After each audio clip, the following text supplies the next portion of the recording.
Today, we are pleased to introduce J. David Hoveler as part of the Wisconsin Historical Museum's History Sandwiched In lecture series. J. David Hoveler is Distinguished Professor of History at the University of Wisconsin-Milwaukee. He earned his BA degree at Lehigh University in 1965 and his doctoral degree at the University of Illinois Urbana-Champaign in 1972. He has written 7 books in the field of American intellectual history on subjects ranging from Puritanism to postmodernism. He has a special interest in the history of higher education in the United States, as reflected in the book he will discuss today, John Bascom and the Origins of the Wisconsin Idea, published last year. And today is the 17th day of his retirement. So now on to J. David Hoveler. Thank you. I have a feeling that this is a recognizable site to you. Right down the State Street here, this is Bascom Hall, of course. It's at the top of Bascom Hill, and the buildings along the side going up the hill, the campus buildings, all have the address of Bascom Mall.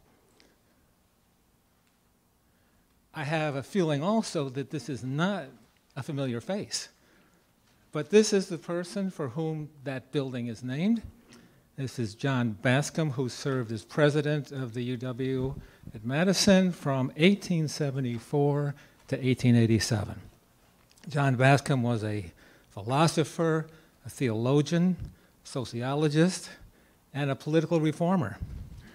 And my effort today is really to try to summarize what I did in the book to show how John Bascom laid the intellectual foundations for what we call the Wisconsin Idea.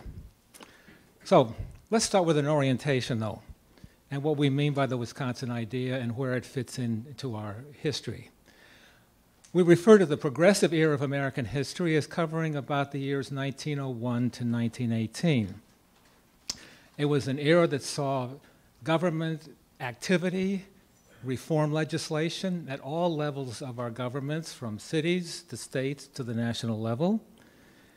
And Wisconsin had a very large place among the states in these efforts.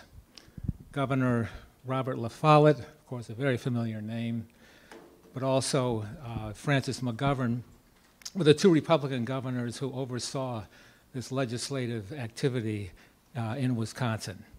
And these reforms took place at 2 levels. Economic, first. We had a state income tax. We established bank regulation. We set up a state Department of Forestry. Conservation was part of the effort. We created a highway commission, a water conservation law, a state insurance fund, and a Workmen's Compensation Act. The other level of reform was political. We established a strong anti-lobbying law, a comprehensive civil service reform law, and Robert La Follette's favorite reform, the direct primary. Wisconsin was not alone in doing this. As I said, this was at all levels of government in many states. But in sheer quantity, it stood out, and even got us the recognition, the reference often as the laboratory of democracy. Now, the Wisconsin Idea. I know we hear a lot about it, but let me try to frame it in terms of 3 principles. First, the special connection of the university to the political structures and functions of the state government.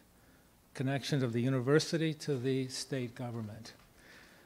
In 1912, this person, Charles McCarthy, on the left here, wrote a book called The Wisconsin Idea, explaining how this connection had emerged to this point in 1912.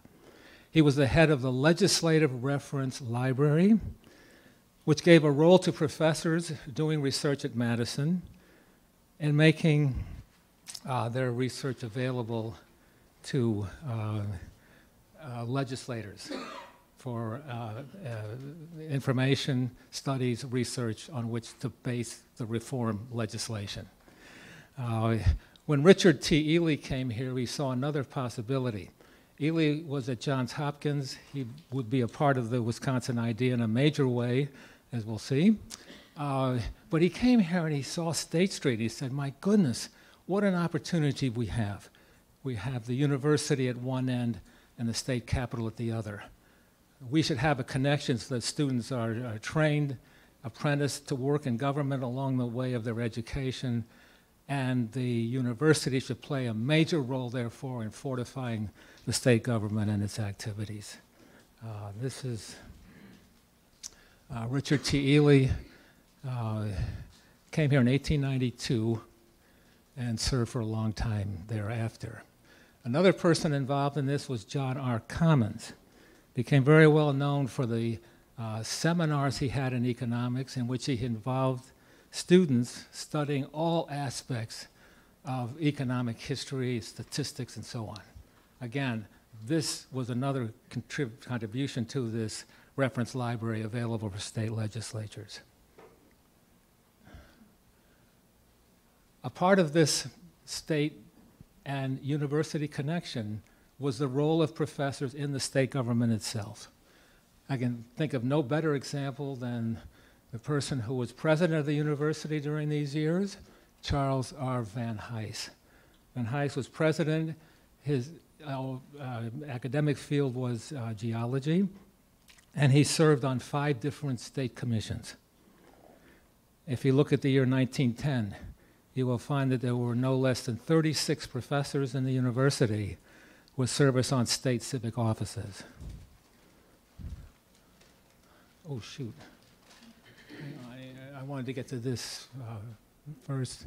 Van Hise Hall, you probably recognize it. It's the tallest building on the UW campus.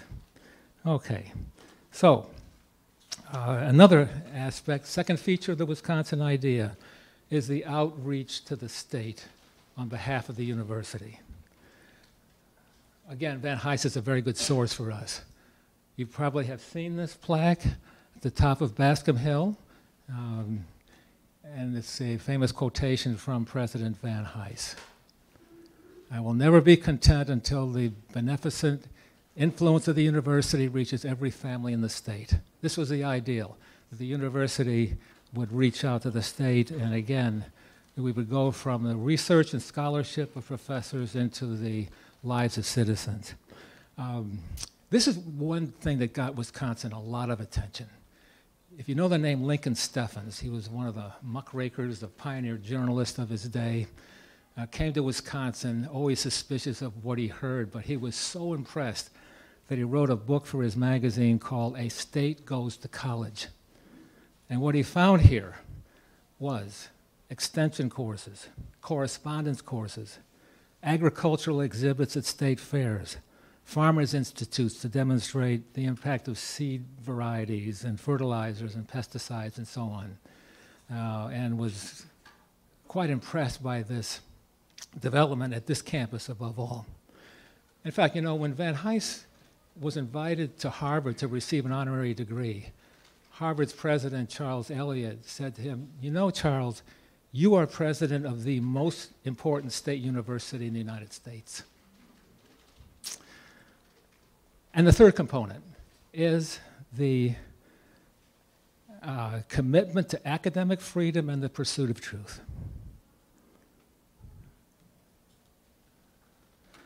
Richard T. Ely, I mentioned a moment ago, was very liberal, if you will, on the side of economic reform, sometimes referred to himself as a Christian socialist, in fact. And there were a lot of people who didn't like that. And he was accused of fomenting strikes, angered many citizens, and they tried to get him fired. The case went to the Board of Regents to adjudicate, to see if there were grounds for dismissing Ely. And the Board of Regents in 1894 came forth with a ringing endorsement. Here in these famous words, you know them well yourself, I'm sure. Whatever may be the state of the pursuit of truth elsewhere, here at this university, we will have that continual and fearless sifting and winnowing by which alone the truth can be found. This is a legendary statement not only in Wisconsin history, but in the history of American higher education. It really has a national resonance. 1894, the vindication of Professor Ely. Okay. Well, okay, so then the question is, where does John Bascom come in? Here are the first clues. Robert La Follette was a student of Bascom, graduated in the class of 1879. So did Charles Van Hise, graduated as a student of John Bascom in the class of 1879. And when they became one governor and one president of the university, they often spoke about how it was their purpose to carry out the ideas of the person who had taught them and influenced them so much, to put into place the ideals of John Bascom. All right, but there's another question. How was it that a person like Bascom, whom I presented to you as a philosopher, a metaphysician, a person who dealt with these challenging and difficult ideas, how do we get from Bascom there to the Wisconsin idea itself? If you use the term Wisconsin idea, let's look at the noun. Idea suggests perhaps, at least it hints at, some conceptual depth, some intellectual dimensions that we might tap for a richer foundation, if you will, to the Wisconsin idea. So this was my purpose basically in writing this book, to see where that inquiry would lead. Let me introduce John Bascom to you. As I said, he lived from 1827 to 1911. He came from a long line of Calvinist ministers, going way back, in fact, to the Huguenots in France. Protestants who were persecuted by the Catholic government, the Bourbon monarchy there. Many of them went to England, and many came to America. We can trace the Bascoms back to the early years of Massachusetts Bay Colony in the 1630s. Now, Bascom himself was born in Western New York, an area known as the Burnt Over District. That's a strange term and probably new to you, but it was an area of intense revivalism. Camp meetings, the fires burning all night, hence the term the Burnt Over District. I like this map because it clues us into the variety of religious activity, new social experiments, cultural ferment. Bascom was born to an area so described. This is the heart of Protestant evangelicalism and what we often refer to as the Second Great Awakening. It also had reform movements. Especially two stood out. These were temperance and anti-slavery. And I think you can notice here the great number of churches that are marked as anti-slavery churches. One other thing, too, John Bascom's birthplace was only 20 miles from Seneca Falls, which sometime later in 1848 was the location of the first national meeting of American women to fight for the suffrage, and who delivered the famous document known as the Declaration of Sentiments, a major piece in the history of American feminism in the United States. John Bascom lost his father. He never knew his father. His father died within the year after John was born, so he was left to be raised by his mother and three sisters, really. This was no easy proposition. They lived in Ludlowville, New York, on a very small farm, and really lived in almost, near poverty. If you look at this chart, this map here, can you see the Bascom farm? I'm not supposed to move from here, but it's it's down by the intersection, and it says Mrs. Bascom, notice.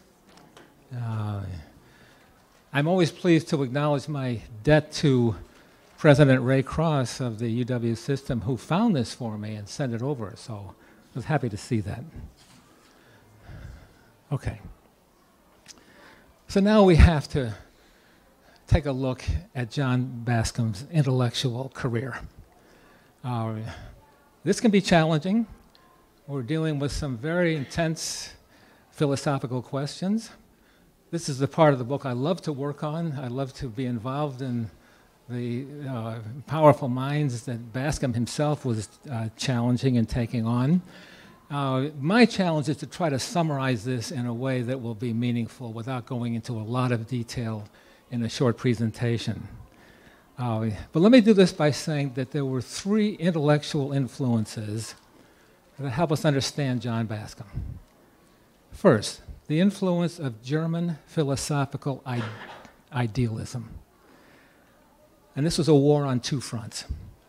But let's think back and recognize that we're still in the age of John Locke, George Berkeley, David Hume, Immanuel Kant, all of them dealing with the challenging questions of what can we know, epistemology. What is reality? What out there does the mind have access to, or does it have only perceptions and we cannot confirm an external reality? If we get to the point of Immanuel Kant, we're left with the proposition that the human mind can know things of factual experience, of sense data, but the mind has no access to any transcendent reality, any supernatural, any realm of divine being. Kant believed that it existed, but he said we have no access to it. So that was the challenge, and John Bascom stood with those who came after Kant and tried to break this down, to demonstrate that the mind is powerful, it has access to truths that transcend sense experience, our five senses. That's a crude summary, but if you should have introduced Bascom as a professor at Williams. We'll get him to Madison. This is Williams College, where he graduated. And then he went to theological seminary at Auburn Theological Seminary and Andover Theological Seminary in Massachusetts.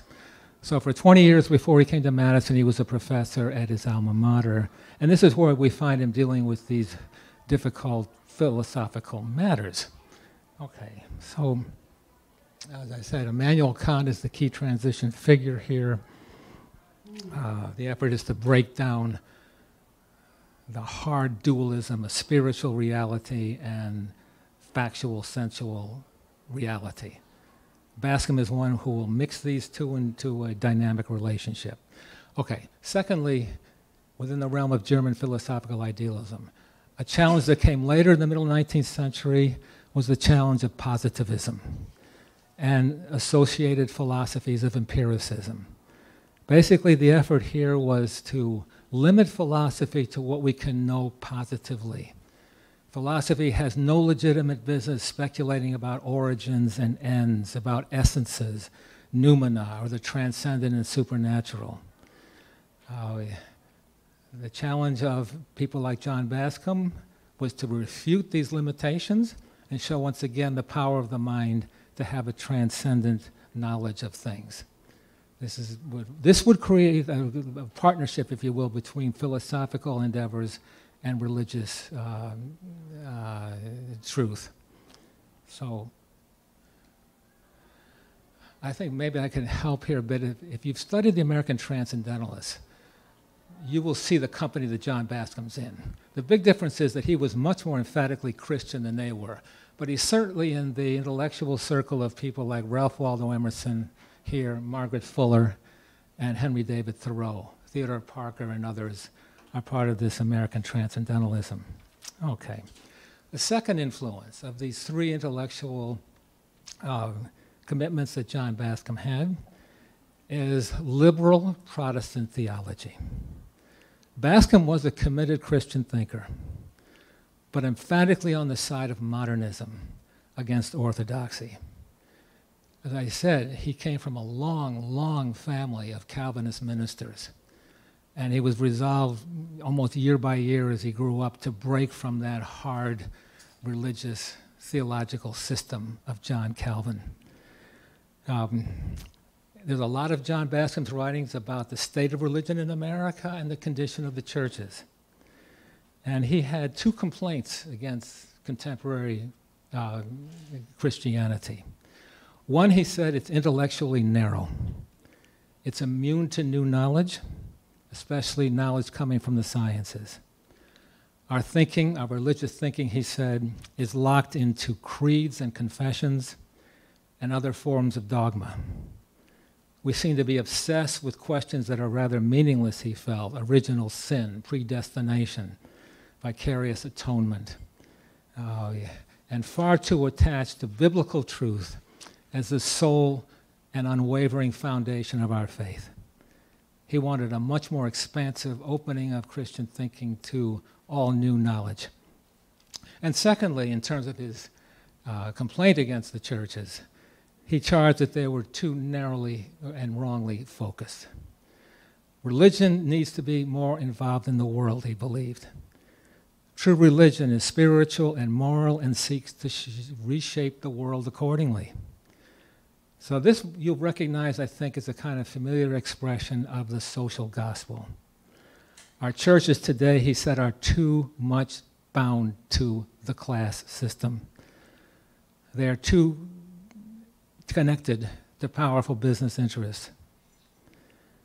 And they must turn their attention to the social injustices of the day. We'll see more of this in a few minutes. Every divinity school, he said, every theological seminary should have our future ministers taking courses in sociology, not just biblical hermeneutics. They should be trained to deal with the world and to reshape the world. If you had been in Madison in 1884, on the right day, you might have been in the audience when John Bascom gave his baccalaureate sermon. And he called it the New Theology. It was his introduction, and he did it to the graduating seniors on the campus. His introduction to, I'm going to put that on here, I've left that out, okay. His way of summarizing these points about his feeling about the state of the Christian churches today. Later that became a book. Okay. And then the third intellectual influence is evolution. And you know of what I speak on this question. Charles Darwin published his famous work on the origin of species in 1859. That would be the 5th year of Bascom's service at Williams College. Bascom once referred to evolution as, quote, the great idea of the 19th century. Why would he say that? Because, he said, evolution informs us of the dynamic structure of life, where change and chance, remember Darwin's mutations, they come by blind chance, they just occur. Where change and chance are the governing principles of reality. This discredited, he believed, all notions of fixity and permanence of truth. Second, he believed evolution showed the interconnection of all things. Creation is a whole. Species are interrelated. They come one from another. There's a dynamic progression taking place here. And third, evolution shows the primacy of mind, of human intelligence, as the key factor in human evolution. He's very so closely tied with American pragmatists like William James and John Dewey here, and he will make much of the idea that the human mind must expand and have all the knowledge it can so that we can evolve in an intelligent way and meet the challenges of survival. Okay, whew. I'm glad to get through that part. The rest is going to be a lot easier, I promise. Part 2 of my talk, and there are only 2 parts, we'll deal with really what are the kind of the application of these ideas to the causes in which Bascom was involved as president of the university, because he really was an activist president in this way. All right, so the first of the 3 is temperance. Uh-oh. That's an old issue by this time. It goes back to the 1830s. It divided the political parties. You know, it divided almost everybody. Now, I think maybe your first instinct is to say, well, what does temperance have to do with progressivism? Didn't we experiment in a disastrous way with prohibition after 1919? Haven't we learned anything? But in fact, in the late 19th century, this movement had some progressive sides. There's no denying that alcohol consumption took a huge toll on workers, on families, on wives and children. Almost all the literature, and it's a prolific literature, will concede that fact. But also, the temperance movement was very closely allied with the women's movement and feminism as well. Well, this is one illustration of that fact, but it's one that also shows this kind of militant, intolerant side that we associate with prohibition as a kind of puritanical zeal that got out of control. But if we recognize the role of Frances Willard, she was the head of the largest and most powerful women's group in America. It was almost entirely female, the Women's Christian Temperance Union. She recognized that these two causes must go hand in hand or both will lose. The right to vote on behalf of women and the laws that will forever ban the production, consumption, and distribution of alcoholic beverages. It's no accident that the 18th and 19th century 18th and 19th century amendments come back to back, within 1 year of each other. John Bascom made it his business to make the case for temperance legislation. A lot of people said, what business does the state have in telling me whether I can drink or not? Here we find a key to his whole political philosophy, that the rights of the social organism, of the public, have a greater priority than the claims of individuals.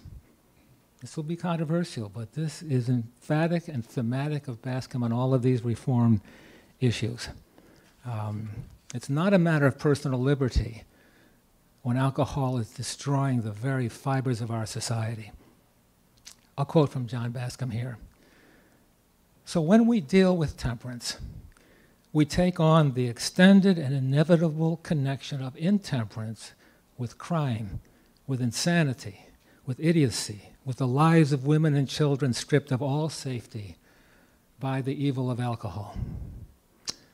This is from his sociology book, a book he wrote for the use of his students in his classes at the UW campus. And one other thing on the temperance issue, as I said, it shows for us how Bascom thought of the state. We are losing our idea of government, he says, if our prejudice against it is so strong that we can do nothing to address what threatens us as a society, such as he believed alcohol was doing. The rights of the community to protect itself trump individual rights.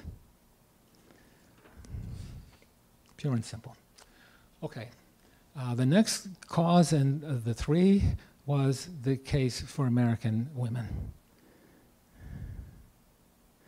I'll take a brief interlude here and just introduce some people. This is Emma Bascom. She was John Bascom's second wife. He had married Abby Burt at Williamstown in 1854. She died 2 years after the marriage. And this was his second marriage. The couple had 5 children. She was a partnership with John Bascom. She served on state organizations for both the temperance movement and for women's suffrage. Of the 5 children, Florence Bascom was the most accomplished. This was the second woman in America to get a doctorate degree in geology, and the first woman to be elected to the Council of the National Organization for American Geologists. Okay, the topic of women's rights in the book is one of the longer chapters because John Bascom fought for this cause on many fronts. So it might be best for me just to list them without going into too much detail here, or we'll be taking too much time. Coeducation, obviously. He committed to this even before he came to Madison. He had led the faculty, of which there were very few on his side. He had led in an effort to have Williams go co-ed. He lost, but he wrote some very powerful pieces on behalf of that effort. At Madison, however, at UW, coeducation never really was an issue itself. The school had been coeducational from the very beginning. What was at issue was the question of separate curriculums or a uniform curriculum. And we go back and forth with that in the early history of the campus, with many saying, It's fine for women to come to college, but they should study things different from men. This gets into the medical literature of the day, which is rather incredible to see. It annoyed John Bascom no end to have these doctors saying that intensive brain work impairs the menstrual cycle and all that kind of stuff. He didn't buy that at all. And this is the guy at Harvard, the Clark, who put his name behind this. So, you know, how can you argue against that? This is science. Well, Bascom didn't think it was science at all. Okay, so that's another issue here. And he won on that. This would never be an issue after he came here. The right to vote.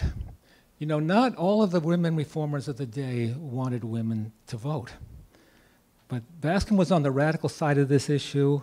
He worked with Elizabeth Cady Stanton to set up meetings in Madison to help the cause here in the state. This was a state-by-state issue, as you remember. So that was another category in this women's movement for him. Divorce. Oh boy, that was a hot topic. Bascom sort of reluctantly had to say, you know, we just have to come to accept this. Many women didn't want it. We give them their husband's excuse to walk out. So this was a divisive issue too. And then I was rather impressed by this, but even back at Williams, Bascom was decrying women's dress. Remember, this is the Gilded Age. Women are bracketed and braced, they have bustles. And Bascom is saying, how can we expect anyone so encumbered to play a useful role in the economic life of this nation? And that's my main point here, because once again, Bascom, when he talked about the women's cause, he seldom referred to natural rights and equality. What he did refer to is the imperatives of the social organism. And his point was, you cannot have a social organism that is healthy when half of its components, female sex in this case, is deprived of an active participation in the larger work of the body. Always these evolutionary analogies in Bascom are coming in this way. Okay. So while I'm on this subject, let me just show you some other images here. I think at least the most important woman I know, besides Florence Bascom, who came out of John Bascom's classes, was Belle Case La Follette. She met Robert La Follette on the campus here. They were married. They went to law school together. She was the first woman to get a law degree in Wisconsin. And especially when he was elected senator and went to Washington, D.C., she took up a role that was even more progressive and reformist than was La Follette himself. It's a wonderful new biography by Nancy Unger about Belle La Follette, if you're interested in more there. And another portrait of our coeducational campus. This is part of the class of 1876,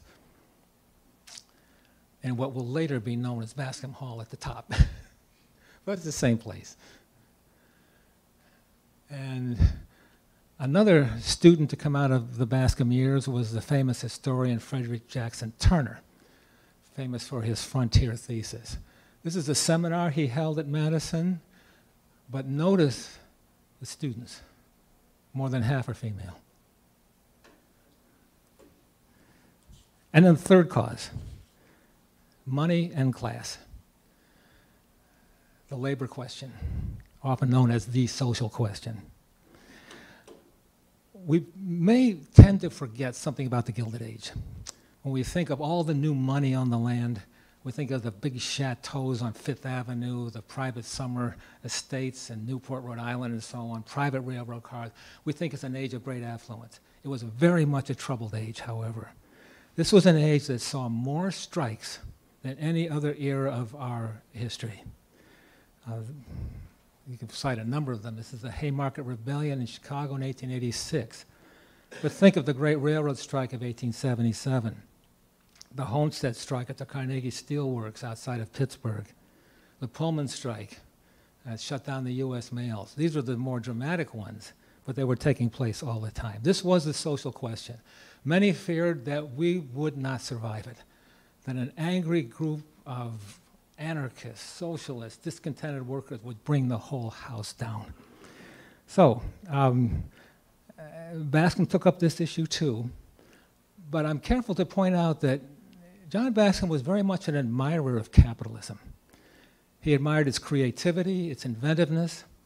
He liked the way that commerce brought people together and made larger extensions, larger human contacts as it grew.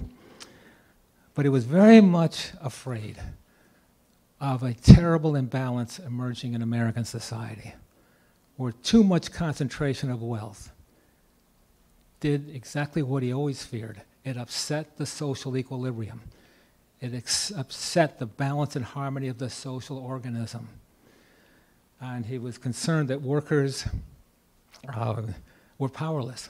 He was making the same case for workers as he was making for women. We must have the empowerment of people, or they will not be parts of a useful, harmonious social organism. He cited the fact that money bends everything. It corrupts everything. It buys newspapers, buys legislatures' votes, even churches. It buys college professorships. Railroads give out free passes to legislatures and corrupt the political process. So on he went on to make this case.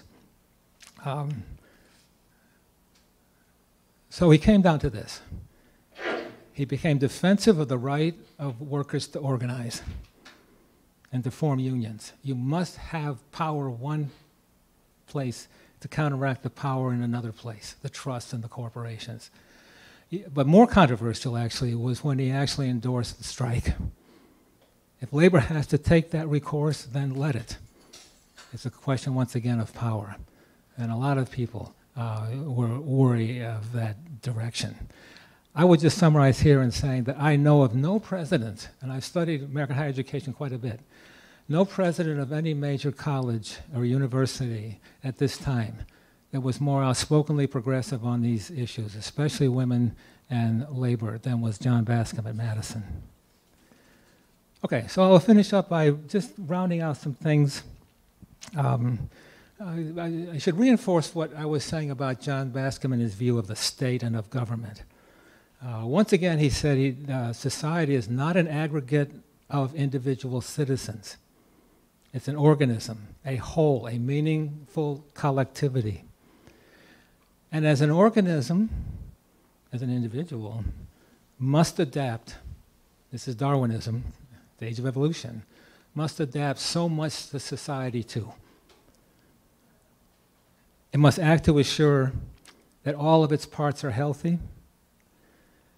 And if the brain is the individual's means of survival and adapting, then the state is the society's brains of adapting and surviving. And we have this sentence that always kind of grabs me. Intelligence, says Bascom, should be fruitful in its collective as well as its individual efforts. It must work by trial and error. By state laws, some work, some don't, and we start over again if they don't. But that's the way evolution works. And this points also to a major role for the state university. Because if the state needs intelligence, where is it going to find it? That is the key role of the public university. But a very important point follows here. In order for the university to be effective, it must have complete freedom to pursue the truth wherever it goes. Otherwise, what knowledge it produces will be limited and not valuable to the larger public that the university serves. We should have no restrictions on what is taught at the state university, Bascom says. We must legitimate all new knowledge, and we must sanction all methods of pursuing it. This is Science Hall, still here after lo these many years. Okay. John Bascom, as a part of this concern, was always urging on his students that they serve the state. Especially, he said, they, above all, with the education they've received, are in a position to do the public a lot of good. I'll read again from one of his addresses.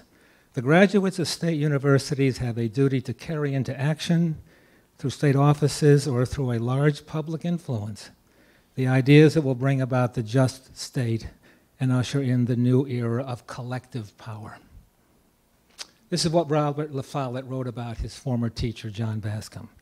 He was forever telling us what the state was doing for us and urging our return obligation, not to use our education wholly for our own selfish benefit, but to return some service to the state.